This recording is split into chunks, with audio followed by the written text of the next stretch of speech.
Assalamu alaikum, brothers and sisters. Back at it again on this late Friday evening. I'm going to start off with some Quran for you.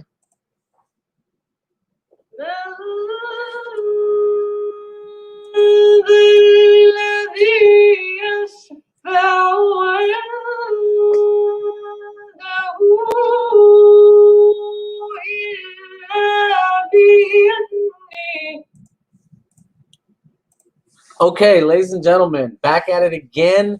Tonight's show is about Shah Wali-Ullah and some response videos that the Ahmadiyya troll teams are out there working on. So we'll just jump right into it.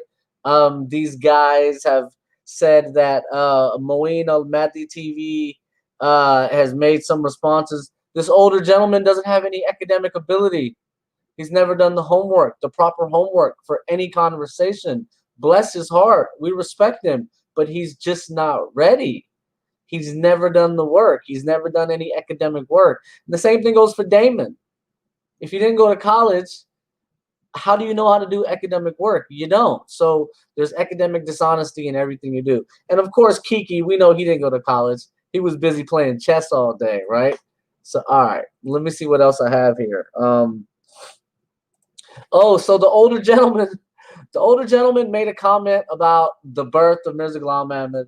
I made a video asking him to review Kitab al-Bariya and tell us why Mirza Ghulam Ahmad said he was born in 1839 or 1840. Why? All you got to do is tell us. Pretty easy, but he hasn't done that, nor will he ever. And I just did a video on Zaytoon FM in English. They're going to edit it up and make it sound really good. But I went over the entire issue in depth from an academic perspective. So let's see what else. Oh, so Damon Stengel can't read Urdu, so he doesn't understand the Mirza Ghulam Ahmad per Kiki, and that just shows you how all of Kiki's arguments fall flat. Every argument he makes is easily disproved, easily. And it's so sad. So the book that Damon Stengel was trying to pronounce, he couldn't pronounce, was Ik Galti Ka Zala. And let me tell you, the Qadiani Ahmadis purposely mistranslated it into English as a misconception. A galti is not a misconception. It's an error. So in translation, these Ahmadiyya editors are lying about everything. I mean everything. I am an authority on Ahmadiyya and Ahmadiyya-related issues. I know a lot about Islam in terms of the Ahmadiyya-centric parts of Islam, right? And I'm learning all the other parts. There's so much to Islam that's not Ahmadiyya-related, so much. So there's a lot to learn. Ahmadis don't know it. I've been out here learning it. Mirza Ghulam Ahmad was never a scholar of Islam. He doesn't know Islam. He was a liar. He's the biggest liar. He's the biggest kazab, right? The entire ulema of India called him a liar. So this is where it starts. He's discredited. See, your own arguments fall on you, Kiki, and that's just real funny.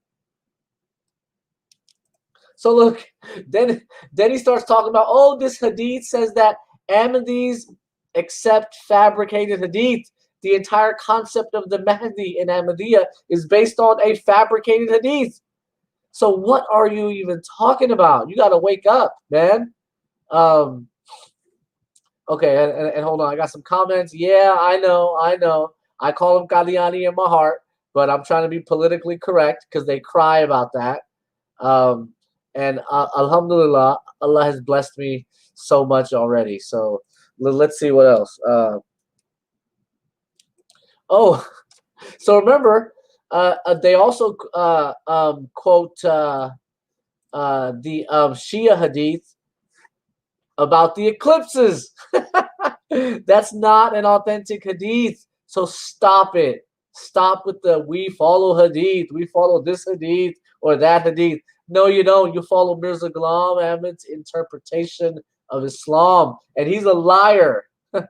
So you're following the interpretation of the Quran from a liar, a proven liar. So remember, in Jesus in India, online English edition, Mirza Ghulam Ahmad writes that all sects of Muslims believe that Isa lived to 120. So he's a liar. That's a lie. That's not true. He knows it. You know it. Look it up. Pull it up. Talk about it. I dare you. So look, we don't come out and say you guys are liars. We come out and say you're brainwashed. It's not your fault. We don't blame Ahmadis. I don't blame my dad or my brothers or my one brother, actually, and my mom and so all these people. You guys have been misled. You've been brainwashed. Kiki had never read Tafsir ibn Kathir. He doesn't even know. Kiki didn't know chapter 62, verse 3 had whatever interpretations. Chapter 62, verse 3 only means the non-Arabs can get to Islam. That's it. And the example was given, it could be far the furthest away ever. The seventh heaven is the closest place to Jannah. It could be that far. It doesn't matter. Anyone could get to it. Oh, thanks, brother. Yeah, you're right. All these hadith that they quote for the Mahdi is all inauthentic hadith. So what are these guys talking about, man? You know, they're just overly competitive, so they can't lose. They just can't take a L. Oh, and then look, Damon Stengel was like, I didn't know Razi's brother is Murabi Rabbani. I think this is what he was saying. Actually, I don't know. Kind of sounds like this is what he's saying. They distorted his image. Oh, did they distort an Ahmadi's image? Y'all been doing it to me. What are you talking about?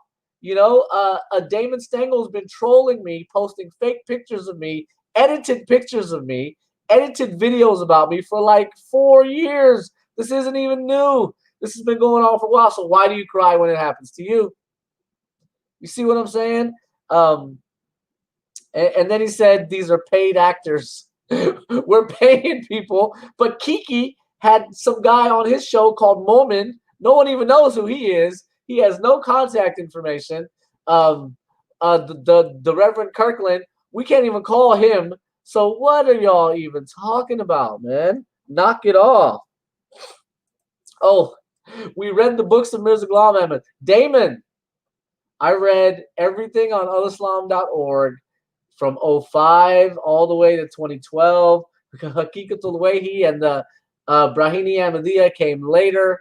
Some other books came later. I read all the English that was there. The Lahori Ahmadis had a bunch of books in English. There's snippets. Tazkara, you just got to read Tazkara. Tazkara has got all these quotations from the different books. You can piece it all together and sort of figure out what they're talking about. Kiki, your father, who you keep doing these videos with, he's never read the books of Mirza Ghulam Ahmad. He refuses to read them in English because some Maulvi, some Ahmadi mullah, told him that you can't understand them. So he just never tried. He can't read Urdu. He's admitted to it. Okay, and I got another comment. Let's see.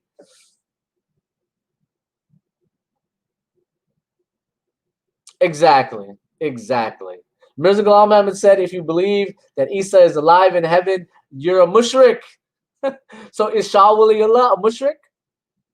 You see what I mean? What Shah Wali-Ullah was accusing grave worshippers of, you're accusing him of, right? And so I'm going to get to that. I'm going to get to that in just a second.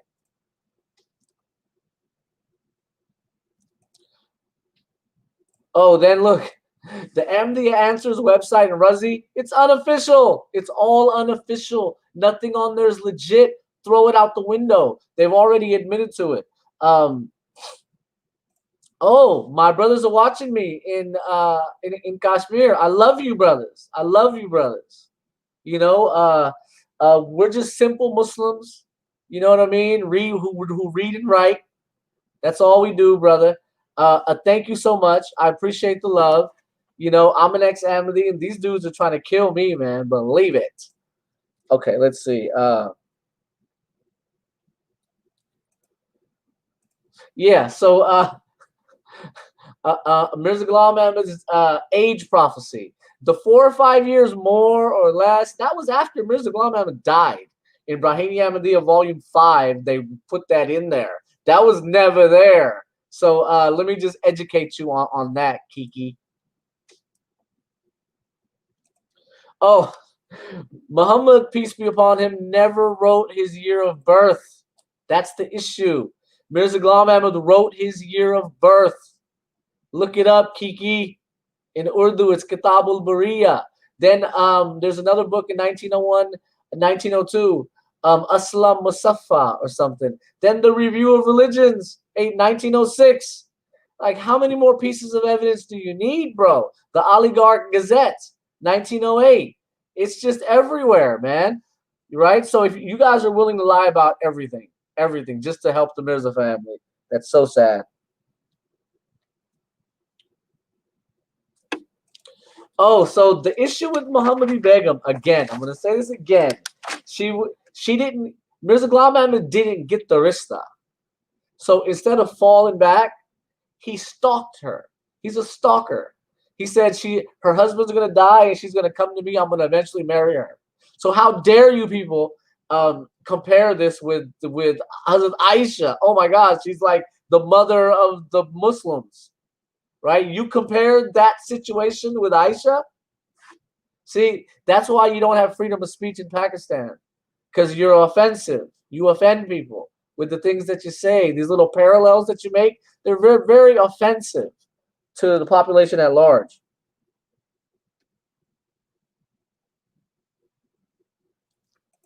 Oh, so Kiki and Damon, you guys didn't tell us, how old was Aisha when she got married?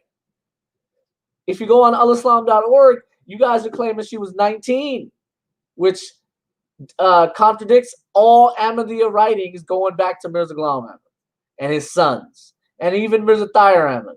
So you guys are twisting hadith and claiming that Sahih hadith are incorrect, and instead let's go find this obscure hadith about, oh, her sister and that she's older. She wasn't older.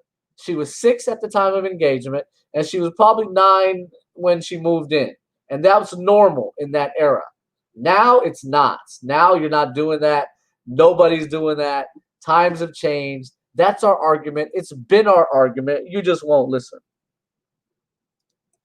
Oh, and then look, Damon says the family of Muhammadi Begum were un-Islamic. That's Mirza Ghulam Ahmad's family. That's his triple niece. Mirza Ghulam Ahmad's entire family they were Muslim, but they weren't practicing, right? That's none of our business. And there's no independent data that says that. It seems like it. It seems like it. And yeah, brother, you're right. He was lusting after a married woman. Why are you lusting at? You lost, bro. You didn't get the rishta. In Urdu or Punjabi, we say rishta nahi milaya. Gal muk gayi. But Mirza Ghulam Ahmad refused. And he kept chasing her. He kept saying, no, it's not over yet. And then they went after her children and bought out her children, right? Sick, I tell you, it's all sick.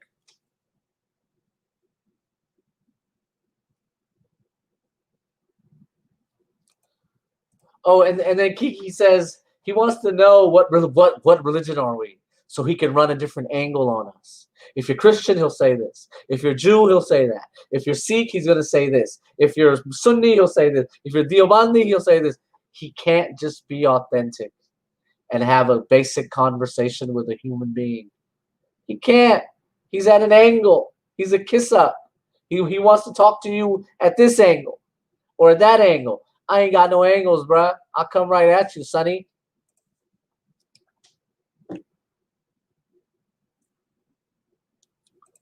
Oh, so look, he says times have changed, right? You can't compare. Bro, you married your cousin, right? And this is what I was arguing with you when we first started. I was just saying some things are out of necessity. And this child marriage thing is an example of that. It was a necessity that these are the things that they had to do, right? They had to marry their cousins or their uncles. But and they had to marry more than one wife.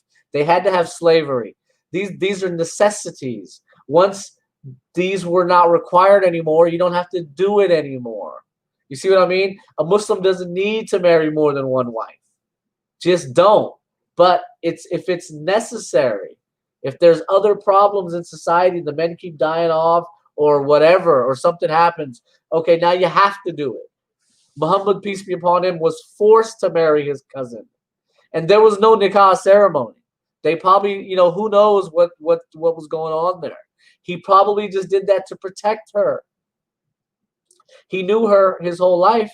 He wasn't going to let her just be on her own. So he said, hey, come live in my palace, and we're going to take care of you. So, got another comment. Yeah, so I don't quite understand that question. So, all right, let me continue down my list of questions here. Oh, then we come to Shah Wali-Ullah. Shah Wali-Ullah believed that Isa's alive. He hasn't died yet. So all the quotations that you guys have from him, it's in this context. You guys will twist a quotation about prophethood and say, look, Shah Wali-Ullah said anyone could be a prophet. Not true. He believed that Isa was going to return and prophethood had ended. He was talking about the Sufi experience and how 1/46 of prophethood was still available in terms of dreams. But that's not prophethood. And all prophethood was law-bearing as in terms of Shah Wali-Ullah's perspective, like all Muslims believe. The only differentiation is Rasul versus Nabi. There's no law-bearing in the Quran. It just doesn't exist. Okay. And maybe Kiki doesn't know. I'm looking for this. Shah Wali-Ullah wrote the first ever translation of the Quran out of Arabic. That's in Persian. I'm looking for this thing. I want to see how he translated Mutawafika, Tawafatani, Hatham, all the keywords, all the big controversial issues. Let's see. I'm going to get my hands on that tafsir. It's not a tafsir. It's a word-for-word translation. And I'm going to look at the Persian words, compare them with maybe there's an Urdu translation. Kiki, he doesn't know any of this, and that's funny. Oh, brother, he was a Sufi, and he's Hanafi. Kiki's not understanding this. He was hard on the Shias, right? And then who was he calling a mushrik? Grave worshippers. He wasn't saying people who believe that Isa is alive are a mushrik. He didn't say that. He said if you go and pray at other people's graves, you're a mushrik. This is what he was saying. But Kiki doesn't show any of this, right? Right, exactly. So why, if they were un-Islamic, why is he trying to marry him? He said, oh, I was going to reform them. Get out of here. Okay, so let's see what else. Oh, Shah Wali-Ullah did not believe that Isa was dead. Fact. That is a fact, Jack. Shah Wali-Ullah did not believe Isa was dead. He believed that he hadn't died yet. So you can't quote him. Mirza Ghulam Ahmad said anyone who believes that Isa is alive is a mushrik. Mirza Ghulam Ahmad said anyone who believes in abrogation is a kafir. So in Ahmadiyya perspective, Shah Wali-Ullah is not a Muslim. He's a kafir per Ahmadis, not per me, per these Ahmadis. So why are you quoting him for anything? It's ridiculous. It's absolutely ridiculous, but you're academically dishonest. You can't control yourself, right? So that's the big issue. Oh, so then he goes back to chapter 62, verse 3. You got to read Tafsir Ibn Kathir. All this verse means is the non-Arabs can also get to Islam. They can all become Muslim. Even if Islam was so far away, they're at the seventh heaven, right? The non-Arabs can learn Islam. They can become a Muslim. That's all this meant.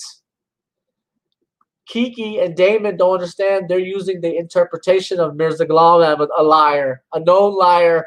He's a known liar, a fraudster. He ran off with his dad's pension. You can't trust him with money, right? Right? He's eating opium all day, a druggie, a nashe. So that's who you're getting your information from? Please, Kiki, please.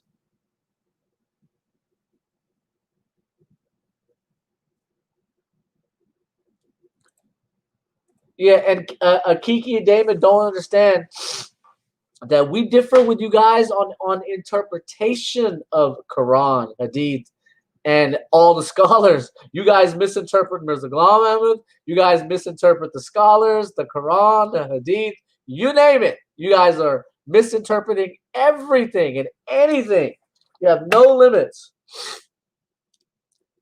Okay, and then remember, Lonalahu does not mean bring it back.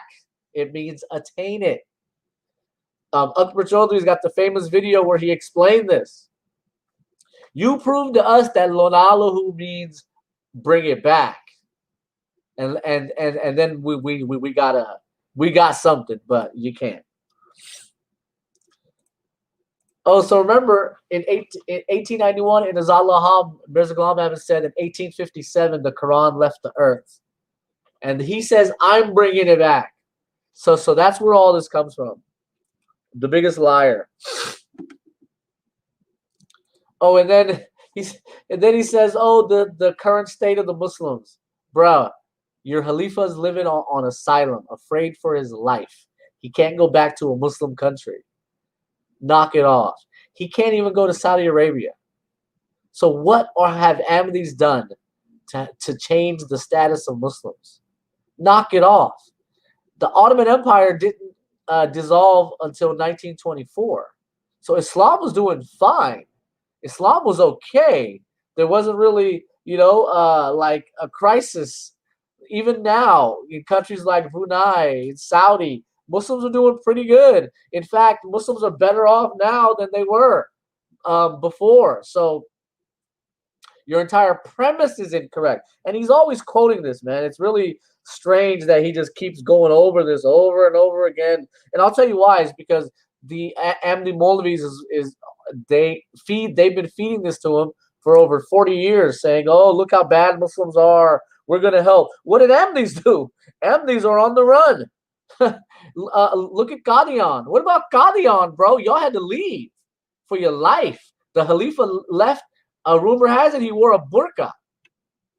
So what are you talking about? In Rabwa, you're under siege. So knock it off, man. You really got to stop all this.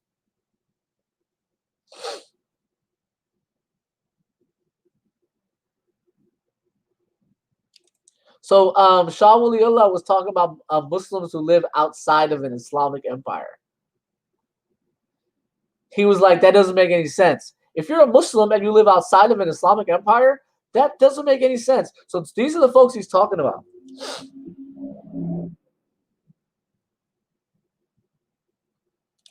Shah Wali-Ullah was against the Shias. He was against any deviation. The only Islam that was allowed in the Mughal Empire was Hanafi fiqh, and you can be a Sufi. Everything else, you're undercover. So he was really hard on any deviance, So that's the story there. And a grave worship is shirk. That's what he's talking about. But Kiki doesn't want it. Kiki won't accept it. He cannot accept it. He just can't. And look, did Shah Wali-Ullah say that if you believe Isa is still alive in heaven, like the angels are alive in heaven, like everything is alive in heaven, is that shirk? Are you a mushrik? He didn't. So you lose that argument also, Kiki. All right, I just got a few pages left.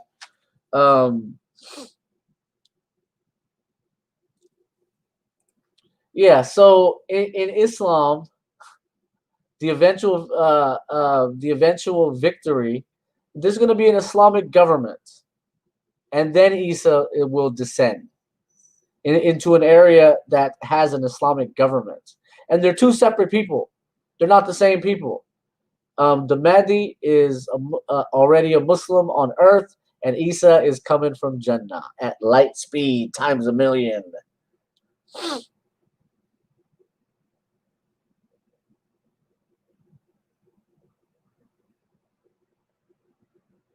Okay, let's see what else.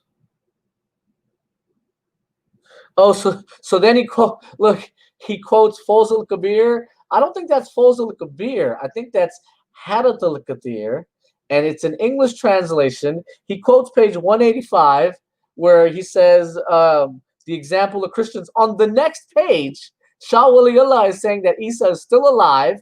He hasn't died yet. He was physically lifted to heaven. So why would you not show that? Why would you not discuss that? But Kiki is so competitive. She can't admit to anything. She just can't. It's against the fiber in her. Oh, Mirza Ghulam Ahmad cussed his opponents. He said that they're kutiya. He wrote Lana 1,000 times. Mirza Ghulam Ahmad couldn't be trusted with money. He refused to show where he spent Ahmadi's money. And he was always using money from the Langarhana to help buy his wife jewelry. And oh man, all these stories are there. And every prophecy of Mirza Ghulam Ahmad failed, from the promised son to any other son to you name it. Pick one. They all failed. So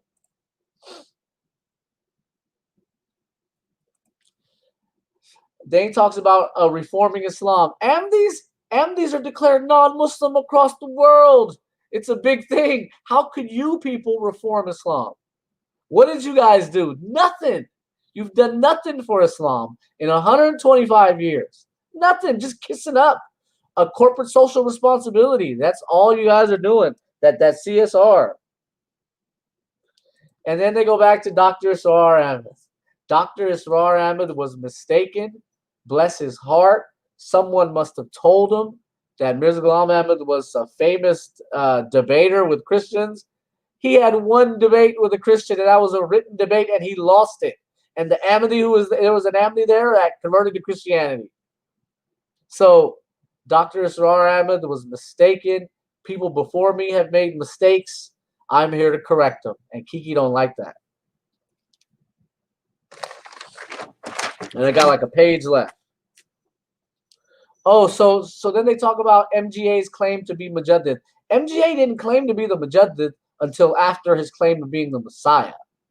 That's the trick here. And look, you don't claim to be a Mujaddid. Shah Wali-Ullah never claimed to be any Mujaddid. In fact, in a lot of centuries, it's unclear who the Mujaddid is. Because if you're in the Mughal Empire and you're a Mujaddid, that doesn't apply to the Ottoman Empire. Or what about the Muslims in Africa? You see what I'm saying? So the hadith about the Mujaddids is a singularity anyways. There's only one. And what about the 15th century? What happened to the Mujaddids now? You see what I mean? So these are the errors that these guys make. Ahmadis are misguided, haven't done anything. The Renaissance of Islam? Ahmadiyya is the Renaissance of Islam. Oh my God, that's hilarious. That is absolutely hilarious. Your Khalifa is like Kiki, he's living afraid. And like Damon and Razi, they can't leave the house. They're so afraid of their shadow. They're afraid to go outside. They tell courts they're afraid for their life. So is your Khalifa.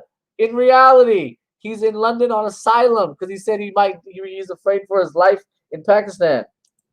The great Mujaddid of the 14th century, no one ever wrote that. Would be the Messiah. No one ever wrote that. Give us your reference.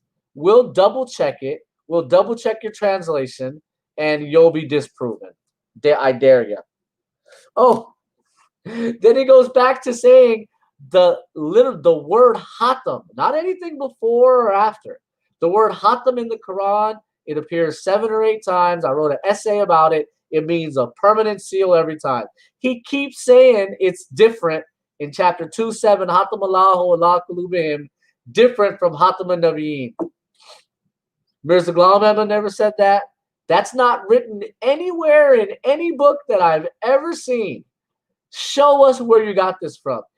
A lot of information that Kiki got, he got from Ahmadi mullahs at istamas and jalsas. So he never did the homework. Just like this older gentleman on Maddi Moeen TV. He never did the homework. So if you never did the homework, you're discredited because you didn't do the homework. That's all you got to do is the homework.